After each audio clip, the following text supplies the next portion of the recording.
শহর থেকে একটু দূরে গেলেই বদলে যায় সেই চেনা পৃথিবী, যেখানে নীল আকাশ এসে মিশে যায় দিগন্ত বিস্তৃত পানির সঙ্গে। বাতাসে নেই কোনো ব্যস্ততার শব্দ, আর সময় যেন নিজেই একটু ধীর হয়ে যায়। আজ আমরা চলেছি হাওর কন্যা সুনামগঞ্জের সেই মায়াবী রাজ্যে, টাঙ্গুয়ার হাওর।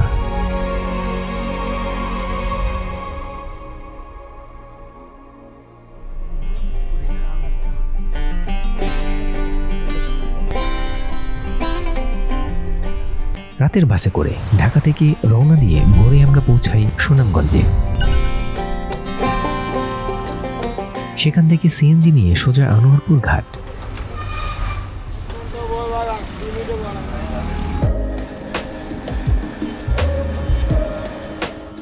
নদীর ঘাটে সারিবদ্ধ কাঠের নৌকার ভিড়ে দেখা মিলল আমাদের মূল সঙ্গী ঝঙ্গ বোটের।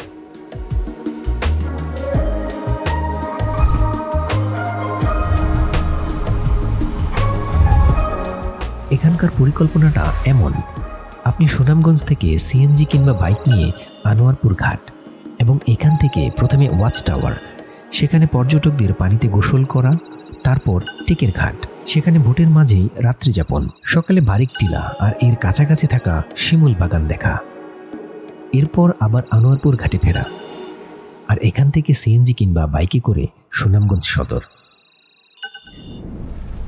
বোটে উঠতেই সকালের নাস্তায় মিলল নদীর তাজা হওয়ায় ধোয়া ওঠা বিরিয়ানি আর রসে ভরা মিষ্টি আম। পেটের ক্ষুধা মিটতেই ঝঙ্গ বোটের ইঞ্জিনের শব্দ জানান দিল আমাদের জলযাত্রার সূচনা হয়েছে অনেক আগেই।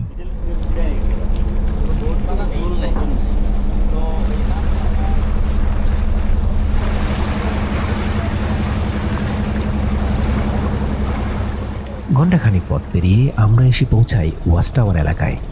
এখানে আসতেই ছোট ছোট বোটগুলো ভিড় জমায় ওয়াচ টাওয়ারের কাছে নিয়ে যাওয়ার জন্য। প্রায় 12,500 হেক্টর এলাকা জুড়ে বিস্তৃত এই টাঙ্গুয়ার হাওর, যাকে বলা হয় বাংলাদেশের দ্বিতীয় রামসার সাইট।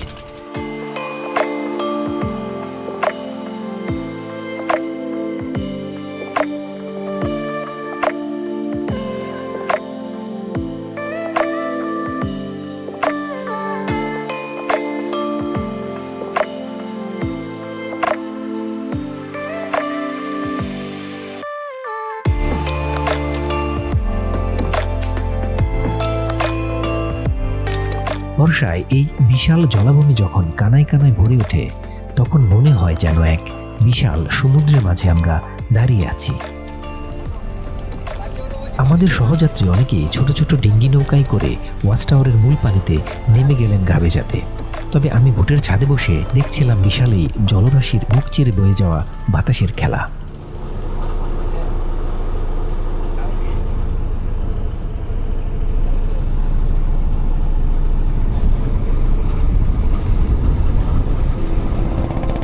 চারপাশের প্রকৃতির এই নিঃশব্দ সৌন্দর্য ক্যামেরাবন্দি করতে কেটে গেল বেশ কিছু সময়।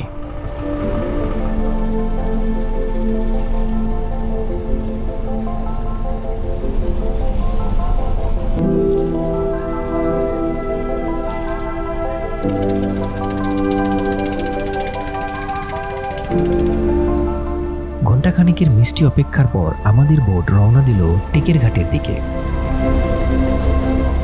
টেকের ঘাট থেকে দুইটা লোকেশন কাছাকাছি, একটা একদমই কাছাকাছি যেটাকে বলা হয় নীলাদ্রি লেক, আর আরেকটা হচ্ছে লাকমাছড়া। নীলাদ্রি লেক আপনার 15 মিনিট হেঁটেই চলে যাওয়া যায়, আর লাকমাছড়ায় বাইক দিয়ে যেতে হয় 30 মিনিট 40 মিনিট সময় লাগে। লাকমাছড়াটা হচ্ছে ইন্ডিয়ার পাহাড় থেকে পাহাড়ি যে পানির স্রোতটা, এটা বাংলাদেশে এসে যে জায়গাটা মিলিত হয় সেই জায়গাটায় একটা জায়গা, এটার নাম লাকমাছড়া বলা, একটা ছড়া। আর টেকের ঘাট তো একটা টেকের ঘাট, এই জায়গাটার আরেকটা ব্যাপার হচ্ছে আমাদের টাঙ্গুয়ার হাওরে যত বোট আছে সব টেকের ঘাটে রাত্রি যাপন করে, এখানে রেস্ট নেয়, এখানে রাতে থাকে গেস্টদেরকে নিয়ে। আর এটার আশেপাশে বেশ জমজমাট দোকানপাট আছে এবং একটা বাজারও আছে। এই হচ্ছে ব্যাপার। আমরা আজকে রাতে টেকের ঘাটে থাকবো, আমরা টেকের ঘাটে চলে আসছি এখন।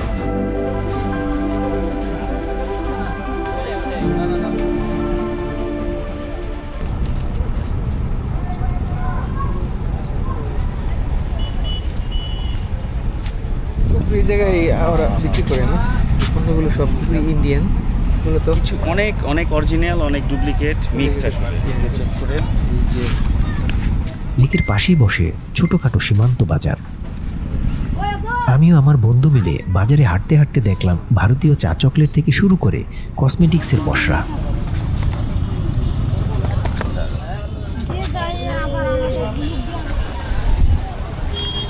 আমি মনে হয় 3 বছর পরে টেকের ঘাটে আসছি, মানে লাস্ট 3 বছর আগে আসছিলাম। ওই সময় ডেভেলপ ছিল ভালো, কিন্তু এখন এসে যেটা দেখতেছি মানে অনেক বেশি ডেভেলপ হয়ে গেছে। এতটাই বেশি হয়েছে যে চারপাশে বাজার বসে গেছে, একদম বাজার। টেকের ঘাটে যেই জায়গাটাতে বোট রাখা হইতো আগে, ওই জায়গায় শুধু বোটই রাখা ছিল, বোট রাখার জন্যই জায়গাটা ছিল। মাটি ভেঙে ভেঙে পড়তো, পাড় ছিল একটা, কিন্তু এখন সেই জায়গায় এত বেশি দোকানপাট হয়েছে। আমার সামনে তো আমি বাজার দেখতেছি, মানে এই জায়গাটা রেল লাইন ছিল, রেল লাইনের এই বগি, রেল লাইন ভাঙাচোরা এখানে ছিল, বাট এগুলো এখন কিছুই নাই। মানে এত কমার্শিয়াল হয়ে গেছে সব কিছু। মানে সত্যি কথা বলতে হচ্ছে এই টেকের ঘাট এরিয়া আগে সে সৌন্দর্য আর এখন নাই। বাংলাদেশ ভারত সীমান্তের কোল ঘেঁষে দাঁড়িয়ে থাকা এই টেকের ঘাট, যার আসল আকর্ষণ হলো নীলাদ্রি লেক। এককালের চুনাপাথর কোয়ারির এই পরিত্যক্ত ঘাটটি এখন নীলাভ জলের এক মায়াপুরীতে পরিণত হয়েছে।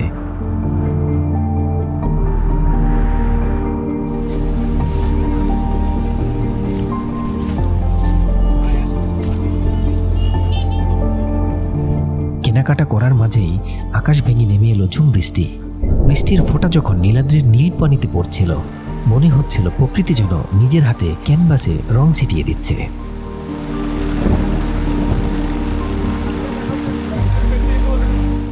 দিনের আলো নেমে আসতেই টাঙ্গুয়ার হাওর ধারণ করে নতুন এক রূপে।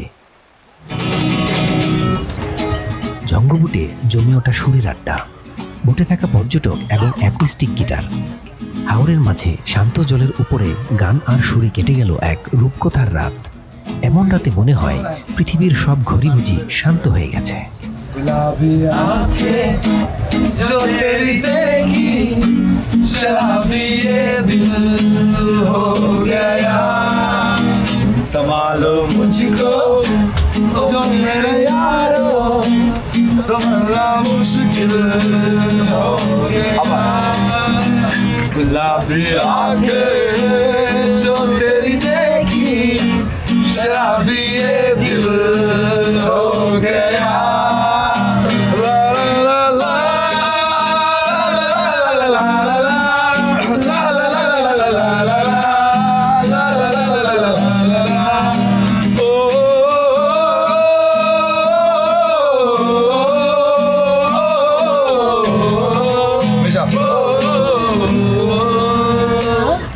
আমি তাহার কথা বলি তাহার কথা বলতে বলতে নাও গড়াইয়া চলি আমি তাহার কথা বলি তাহার কথা বলতে বলতে নাও গড়াইয়া চলি।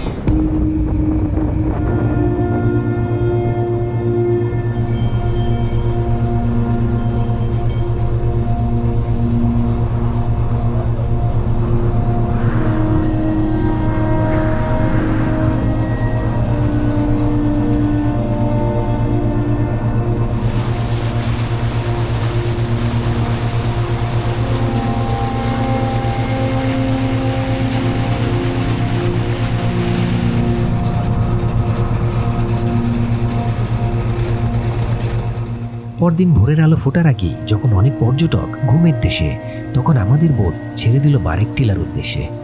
ভোরের এই নিঝুম আলোয় হাওরকে দেখা এক অসাধারণ অভিজ্ঞতা।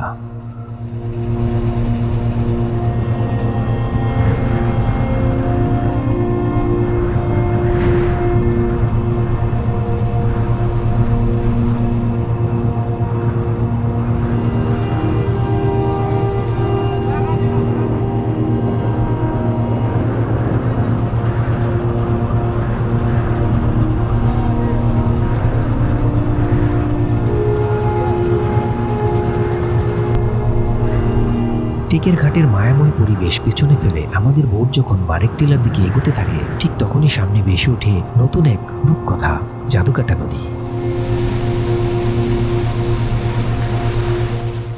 মেঘালয়ের খাসিয়া পাহাড় থেকে কুলকুলো শব্দে নেমে আসা এই নদীকে বলা হয় বাংলাদেশের অন্যতম সুন্দর নদী। আর এর পানি সত্যি অবিশ্বাস্য, একদম কাচের মতো পরিষ্কার ও স্বচ্ছ, যা দেখলে মনে হয় যেন এক জীবন্ত আয়না ভেসে আছে মাটির বুকে।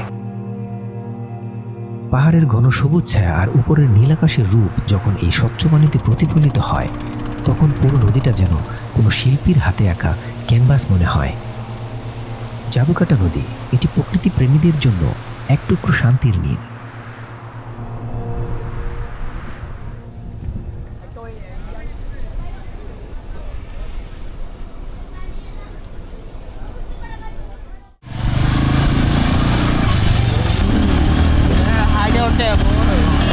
আমরা এখন বারিকা টিলায় মোটরসাইকেলে করে উঠতেছি, বুম বুম বুম বুম। 2015 সালের কথা, 15-16 দিকে হাইটা উঠছি। আশেপাশে এখানে দোকান ছিল মাত্র 3টা, আর এখন দোকানের অভাব না হয়, পার্ক হয়ে গেছে। আরে ভাই পুরাইছে।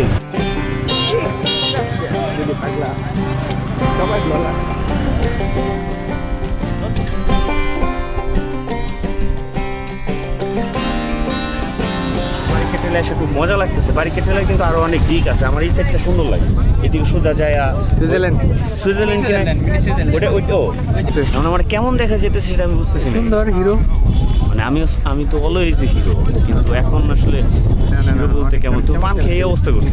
পান খাইছে আরো প্রায় 5-6 বছর ধরে পান খাইতেছি।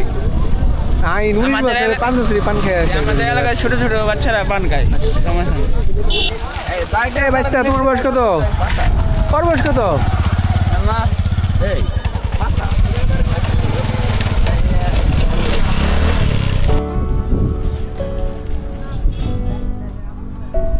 একপাশে হাত বাড়ালেই ভারতের মেঘালয় রাজ্যের বিশাল দিগন্ত বিস্তৃত সবুজ পাহাড়ের সারি, আর সেই পাহাড়ের ভাজে ভাজে তুলোর মতো সাদা মেঘের অবাধ আনাগোনা।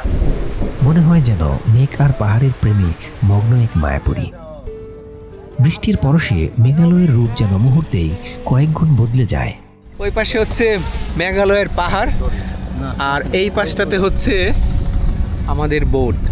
আমরা এখানে বোট ল্যান্ড করেছি, এখানে গোসল করব আমরা। কিন্তু ওই পাশে অনেক বোট, আর এই জায়গাটা একটু তুলনামূলক ফাঁকা। হয়তো কিছুক্ষণের ভিতরে এই অবস্থাটা থাকবে না। ওইখানে বিশাল বিশাল মেঘের জলরাশি ওই পাহাড়ের ভিতরে, হয়তো বা ক্যামেরাতে দেখা যাবে না।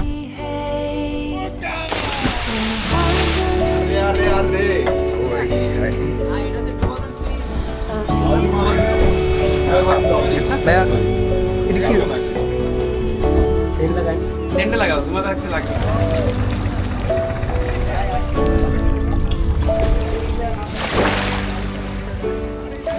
পাহাড়ি ঝর্ণা থেকে নেমে আসা এই নদীর বুকে গা ভাসিয়ে দেয়ার অনুভূতিটাই আলাদা। একদিকে নদী, উপরে খোলা আকাশ, আর ওপারে মেঘালয়ের পাহাড়।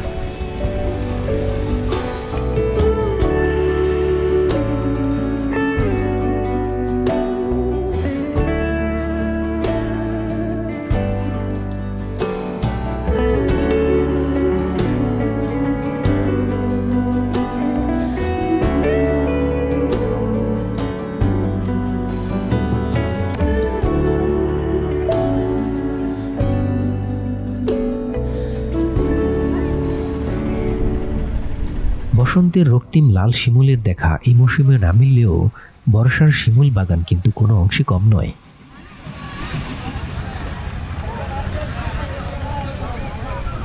এমনিতে ঘোরাতে চলে রাইড ফি কত? কতক্ষণ? 100 একরেরও বেশি জায়গা জুড়ে সারি সারি গাছে ছাওয়া এক বিশাল সবুজের সাম্রাজ্য। আমি যে পাঁচটাতে প্রবেশ করছি, এই পাঁচটা কিন্তু আরও সুন্দর আর কি, একদম দেখতে বেশ চমৎকার। এদিকটাতে হয়তো মানুষ তেমন একটা ওইরকমভাবে আসে না। আমার টিম রেখে আমি এখানে চলে আসছি। আমার টিম কিন্তু বোটে রয়েছে, আর যারা পর্যটক তারা কিন্তু যে বাগানের যে মূল গেট, সেই গেটের ওই প্রান্তেই ঘোরাফেরা করছে। আর আমি একা চলে আসছি একদম বাগানের অপোজিটে। এই পাশটা হচ্ছে বাগানের শেষ সীমানা, আর এই শেষ সীমানার এই পাশে কিন্তু রয়েছে নদী, একটা ব্রিজ হচ্ছে, এই সেই হয়তোবা এই ব্রিজগুলো যখন কিনা তৈরি হয়ে যাবে হয়তোবা এরকম এই বোট বিজনেসটা নাও থাকতে পারে। দেখুন কি সুন্দর পরিবেশ, এ হচ্ছে বাগান। এখানে জনসাধারণের যে জীবনযাত্রা একদমই সাধারণ, সিম্পল। চমৎকার আকাশ এবং যে মেঘালয়ের যে পাহাড় তার টেক্সচার অসাধারণ। আমি ওই পাশটাতে যে ওই পাশটা বোট থেকে যে দৃশ্যগুলো দেখলাম, ওই দৃশ্য আসলে অভাবনীয়, আসলে অভাবনীয়। এগুলো না আসলে আসলে বোঝানো কষ্টকর।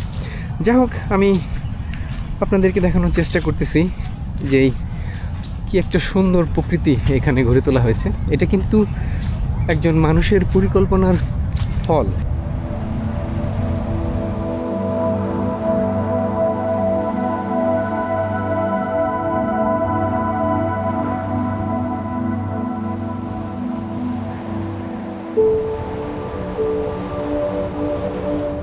চারপাশের এই নিবিড় সবুজ আর গাছের পাতার ফাঁক গলে আসা নরম আলোয় কিছুক্ষণ হাঁটা মনটাকে অন্যরকম এক প্রশান্তিতে ভরিয়ে দেয়।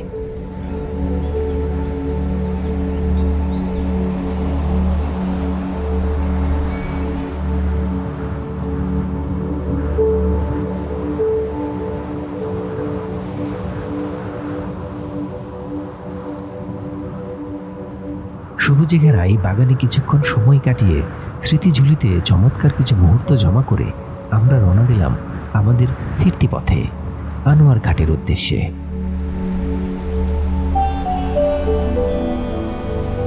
কংক্রিটের এই ব্যস্ত শহরে আমাদের হয়তো প্রতিদিন ফিরতে হয়, কিন্তু মনটা থেকে যায় হাওরের সেই নীল জল আর মেঘালয়ের পাহাড়ের ভাঁজে। প্রকৃতির এমন অচেনা রূপ আর ভ্রমণের নতুন গল্পগুলো একসাথে উপভোগ করতে চ্যানেলের সাথে যুক্ত থাকুন। পরিবার বা ট্রাভেল পার্টনার হিসেবে চ্যানেলটি সাবস্ক্রাইব করে থাকার আমন্ত্রণ রইল।